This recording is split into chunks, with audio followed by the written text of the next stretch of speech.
Hi, Joe Lopresti here with the latest Arlington Wealth Management Proactive Strategy Update for Friday, October 6th. Well, in our last update, we covered a lot of ground. We talked about how our tactical indicators were beginning to approach a low-risk oversold level that could set up a year-end buying opportunity.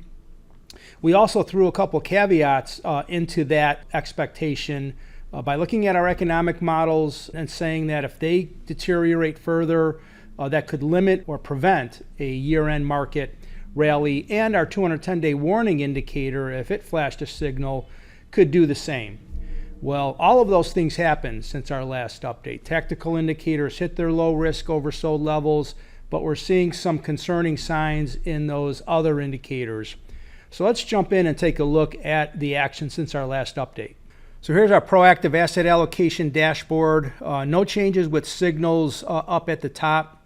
It's quite possible that we would get a change of signal more on the confirming or tactical side, but we'll save that discussion for just a minute.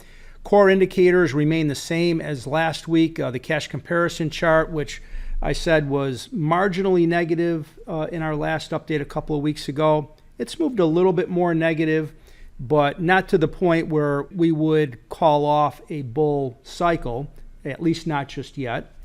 Our long-term momentum indicator, we did get the update at the end of September. It did remain positive, even with 2 consecutive down months in August and September, so no change there. And in our universe trend indicator, it remains neutral, so no change there. Where you will notice a change is on the tactical side. The 10-week chart now is down to 18%, hitting its low risk level, and the overbought oversold indicator is in oversold territory. So here you get a look at our 10-week chart, percent above 10-week average, down to 19%.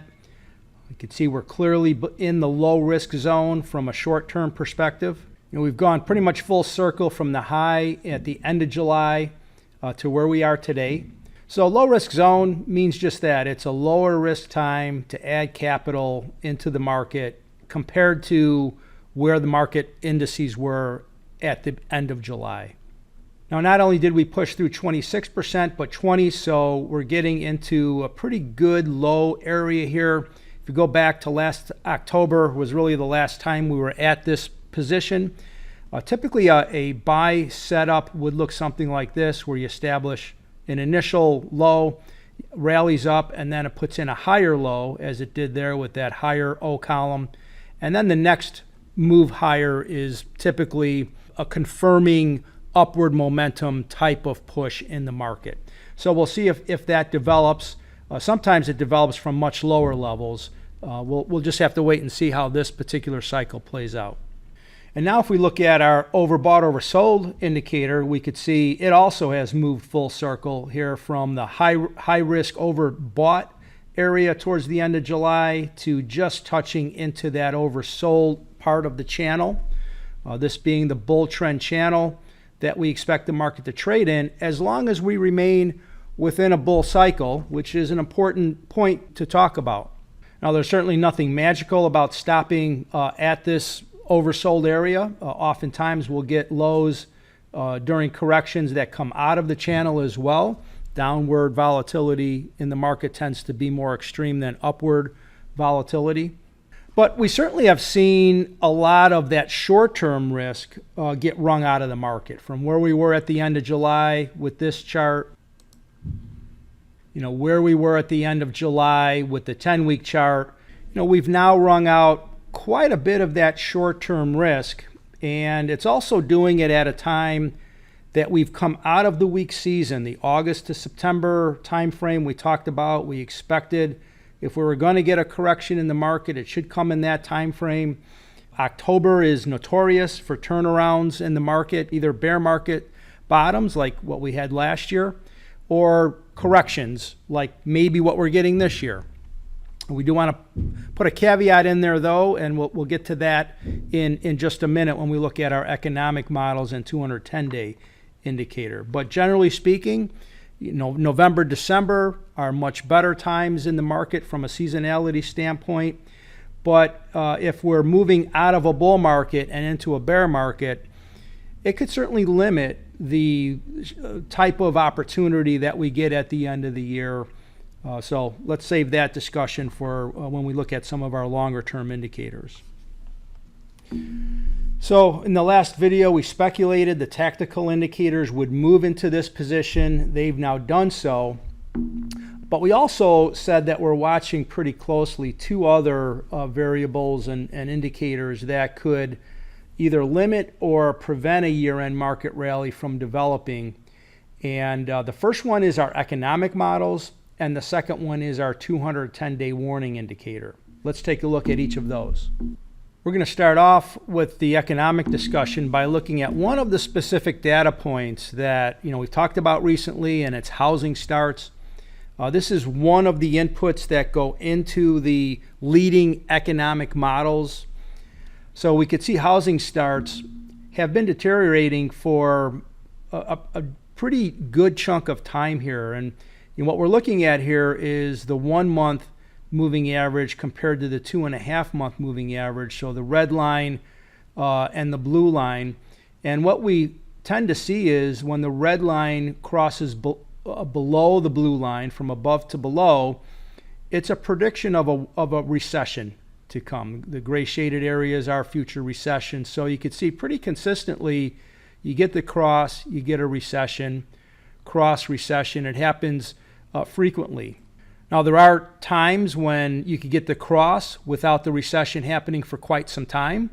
So that's why when we look at our complete leading economic models, we're not using any one data series, but to show you how one of the specific data series can cause the weekly and monthly leading models to turn negative. This is a good look at what's happening in the economy right now, where housing starts have come down quite a bit in the last couple of years. And that now moves us to looking at our U.S. monthly leading economic index. This is now updated through the end of August. And what we see is obviously the monthly still significantly negative. There had been a little bit of stabilization, particularly in the leading economic index. But in the last couple of months, it's taken another turn down. The long leading index, not uncommon for it to see some improvement, particularly from getting into this deep warning level. This is the lowest the long leading model got since the 1980s and 1970s recession. So, seeing this leading line starting to turn down again, if we're getting closer to the point of a recession developing, it's going to be difficult for the market to stage some sort of serious rebound into the end of the year or the early part of next year. So that's why we're watching these models closely. If that window still remains open for 6 months, 9 months, something like that, then we could get a more sizable year-end opportunity develop. Let's take a look at the weekly leading economic index, and this one got into negative territory about a year ago, had several months of upward movement, and now in the last month it's also turned down a little bit. It is still technically above the zero line, but just barely. So this one we want to watch a little bit closer and see if it's going to start to turn down noticeably, which could again coincide as we get closer to a recession developing. So in order to be really positive going into the end of the year, we're not seeing some real good signs from our economic indicators. Would have liked to see those continue to improve as they were for those couple of months, but that hasn't been the case at the end of August. Of course, we have to wait for quite some time to get all of the September data in to see if the latest weakness continues or if some of that rebound that we started to see in the middle part of this year continues to develop. But as of right now, those indicators have warned of recession for over a year. They are very long leading indicators by various amounts depending on the economic cycle. This particular cycle is not out of line with other ones where we've seen the warning occur and the recession occur many months or even a couple of years after the warning. Now, the other indicator that we talked about last week is our 210-day warning indicator, and this one has flashed a negative signal. We sent out a flash alert to all of our clients yesterday, and we talked about the significance of this and our action that we've taken in light of this signal. But let's take a look at the 210-day warning. So here you can see the percent of stocks that have a rising 210-day average. This is a global universe, over 4,000 stocks globally. And the percentage is down to about 44%. It's had a big drop in just the last 2 months. Again, the end of July, we were up here, technically hit the high risk zone at that 74% level.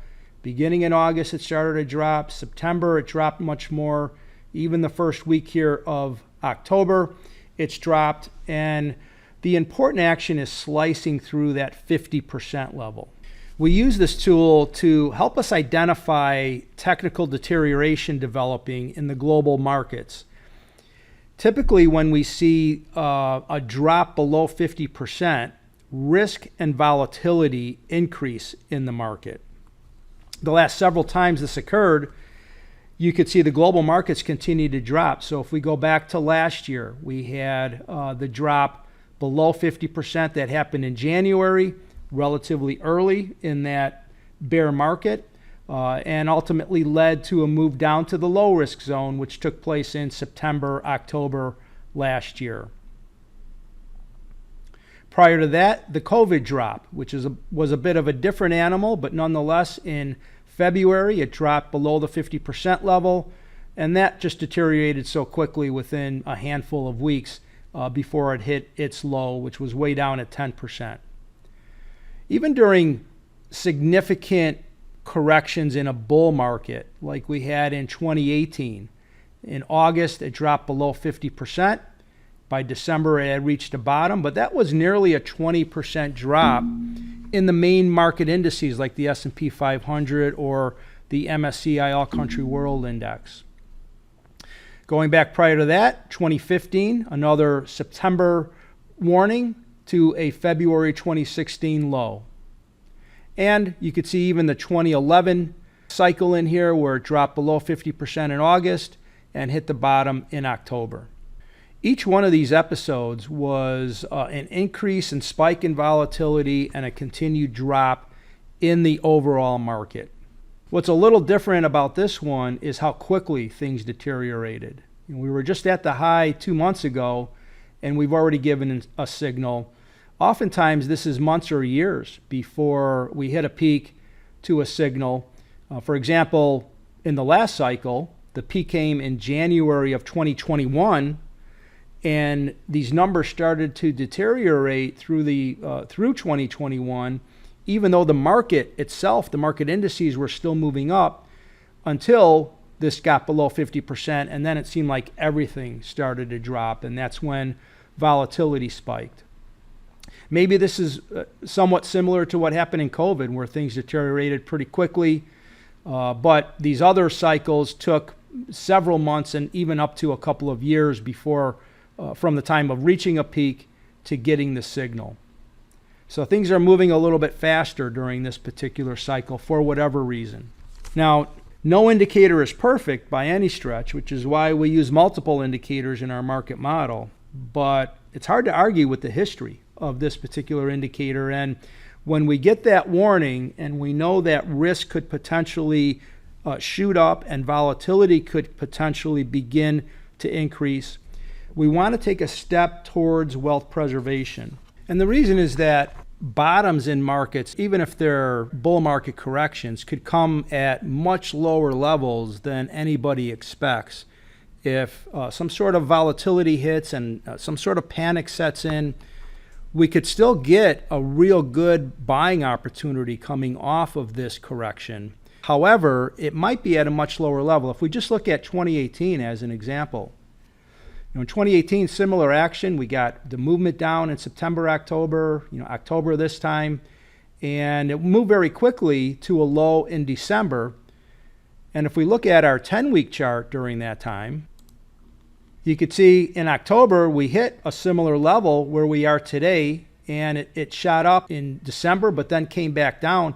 this was actually the low in the overall market. So sometimes you just have to be patient and wait for these corrections to play out. We wouldn't be concerned if our 210-day warning had not flashed. I want to take a look at the Vanguard Balanced Index Fund, a typical balanced portfolio of stocks and bonds. We had the significant drop last year and then a sizable increase this year before it deteriorating lately. So with our 210-day chart giving that warning, you just have to wonder if this rally, which lasted about 9 months or so, if that was a big bear market rally. In other words, the bear market that started at the beginning of last year resumes now and gets a second leg with that 210-day warning indicator. We have to hold out that possibility. So risk management and wealth preservation, we believe, becomes a bit more important right now over taking risk to accumulate wealth. So in summary, the tactical indicators have gone into their low risk oversold zone. Oftentimes that could set up a tactical buying opportunity, particularly as we come out of the weak season and enter the stronger year-end season for stocks.